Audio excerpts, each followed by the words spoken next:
I now quickly invite our program chair for his keynote address, Mr. Navin Mittal, Commissioner, Collegiate and Technical Education Department, Telangana Government.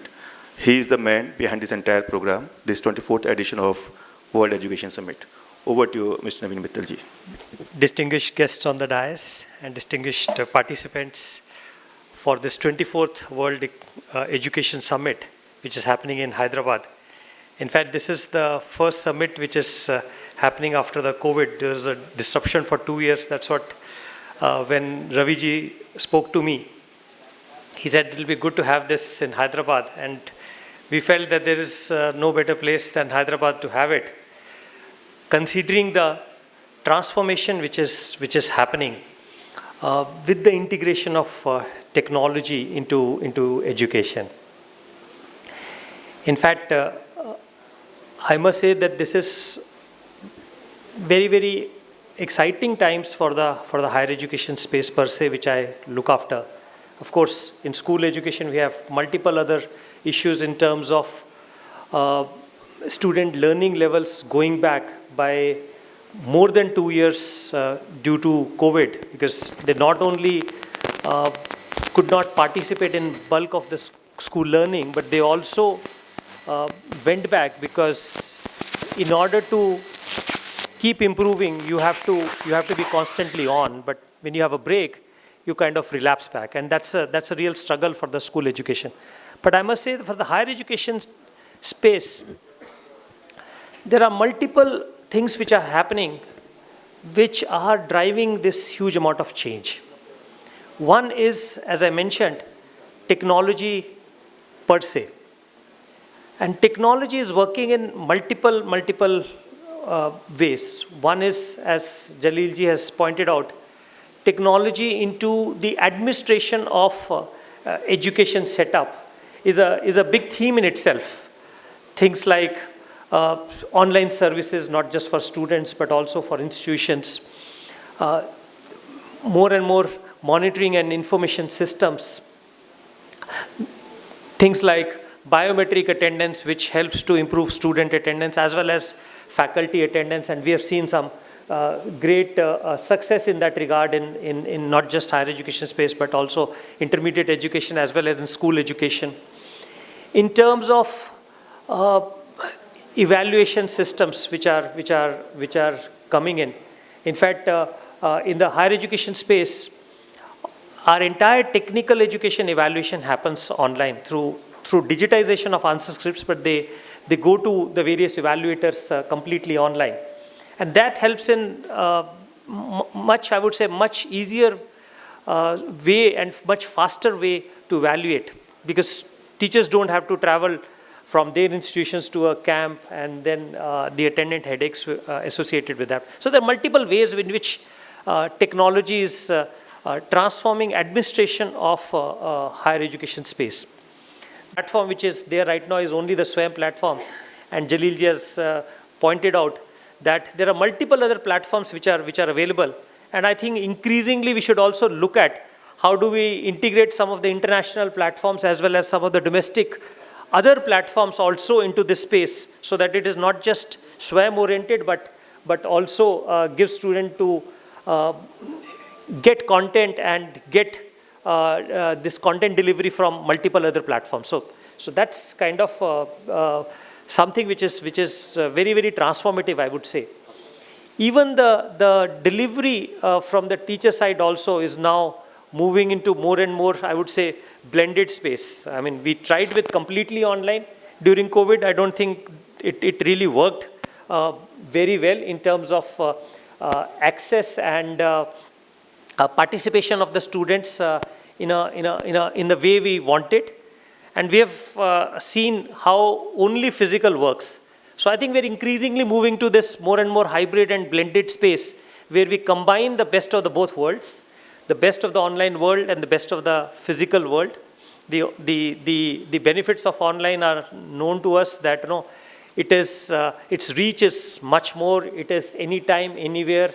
Content, it can be accessed at a speed and a pace at which student wants. So a fast learner is not frustrated by the slow pace of a classroom, and a slow learner is not outpaced by the fast pace of delivery for an average student. So students can watch, rewatch, rewind, fast forward in the way they want. So that's something which is really a great benefit of the online, or I would say the electronic delivery of the content. We also have advantage in terms of you can assess the student along with the learning, which is again something which is very powerful way of using assessments. And there's something which is very beautifully said in the new national education policy, which says assessment of learning, assessment for learning, and assessment as learning. And if you really look at these three things, they're very powerful ways of improving student learning.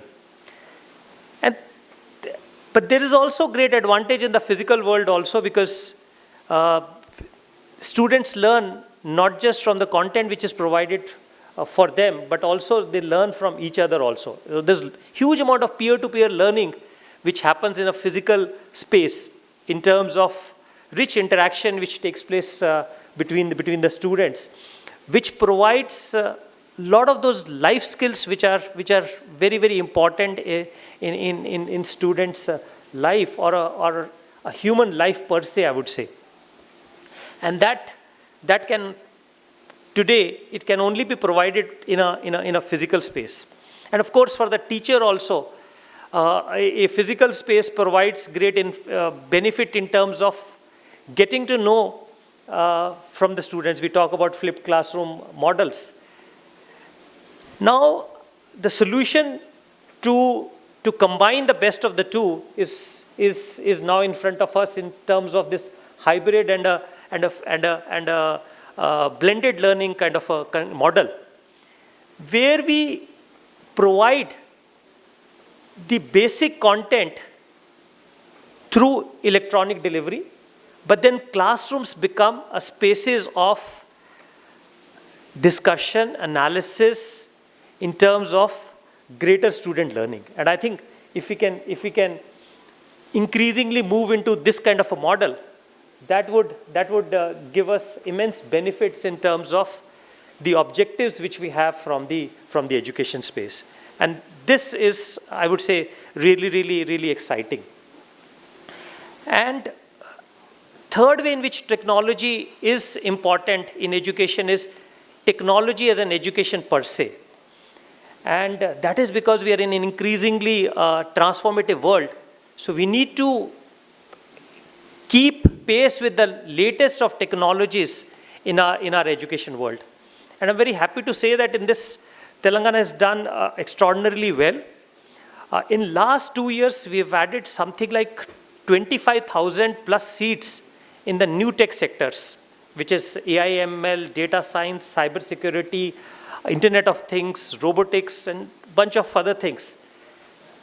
22% of the total seats which got added in the new tech sector were added in the state of Telangana. That's our share. That is almost 1 in 4.5 seats is added in the state of Telangana.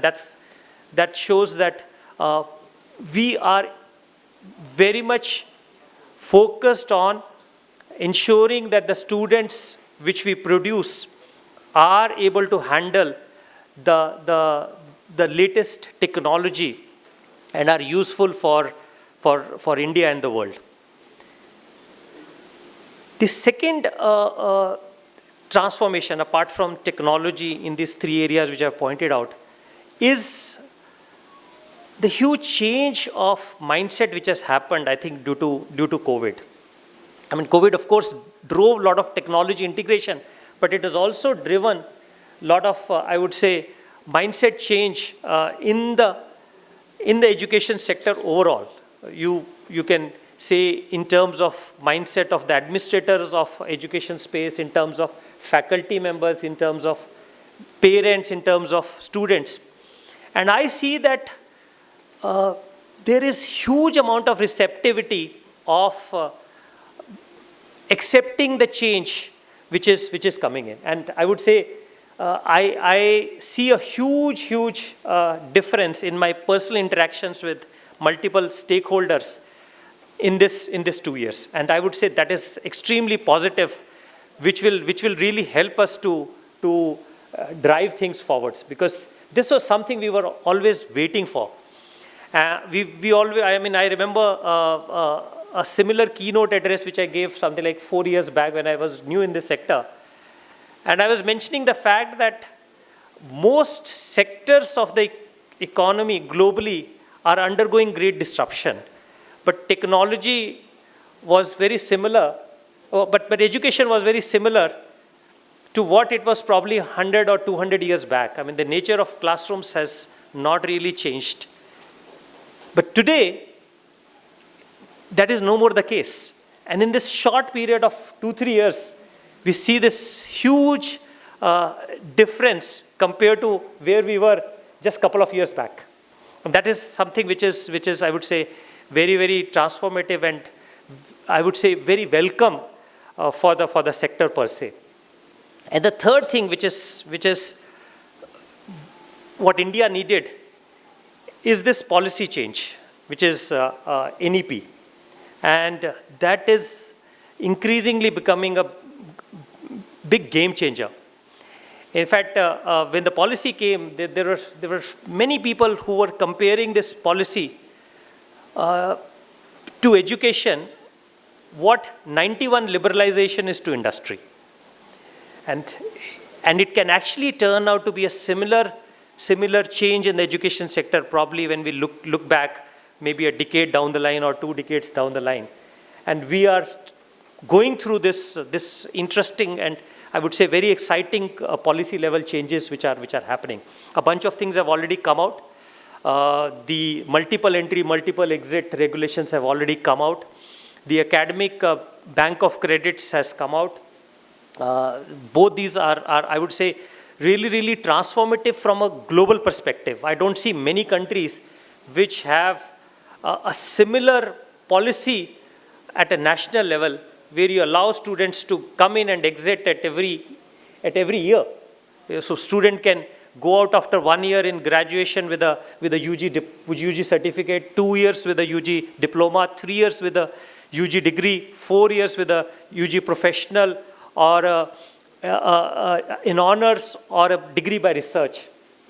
I don't know of many countries which have such a great flexibility, and I think it is greatly welcome for the conditions which we have in India. And if we have to get more and more students into our education space, we are currently at just 26% of GR. Telangana is about 10% higher, we are about 36. But if we have to reach our goal of 50% in about a decade, and we are targeting much higher, about 60-65%, because already 10% higher. If you have to reach there, we have to have that kind of flexibility where students can come in and go, considering the circumstances we have in the country. Academic Bank of Credit, I would say, is again, I would say, a global best practice, where you can earn credits from anywhere, deposit into a bank, and then encash them.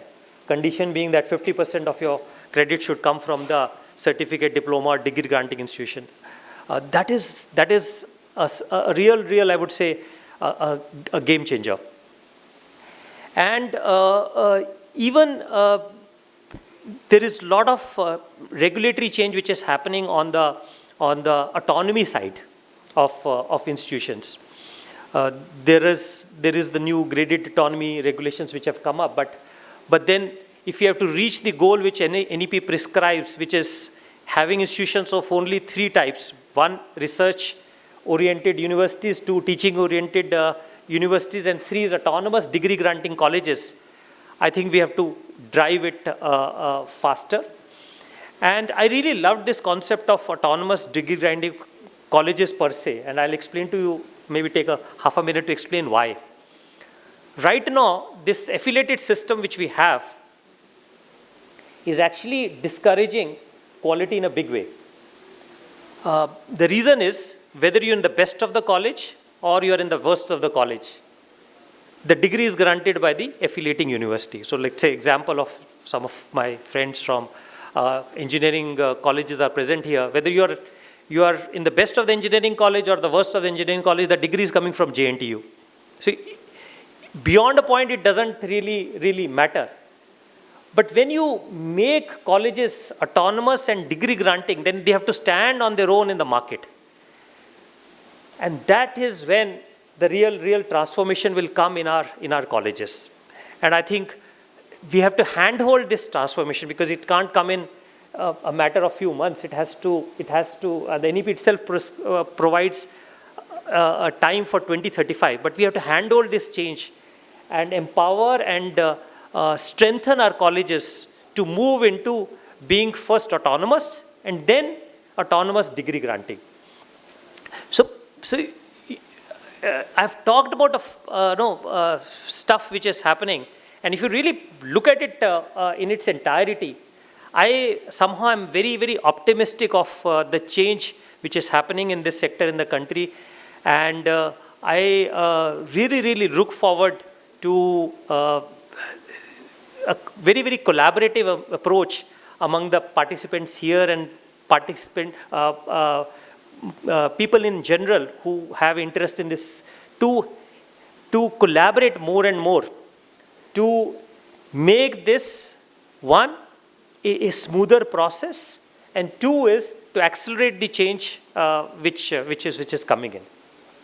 With these few words, I thank Elets for organizing this World Education Summit here in Hyderabad. And as I told you, no better place than Hyderabad to have it, because we are the hub of technology. In fact, we always take pride of, one of them is sitting here, Microsoft. The big five of the world, which is Microsoft, Google, Facebook, Amazon, and Apple, all of them have their development centers here. So we are, I would say, the backbone of country's tech sector and the backbone of global tech sector, I would say. So welcome to Hyderabad, and I'm sure that these 2 days would be a very exciting and learning experience to all of us. Thank you.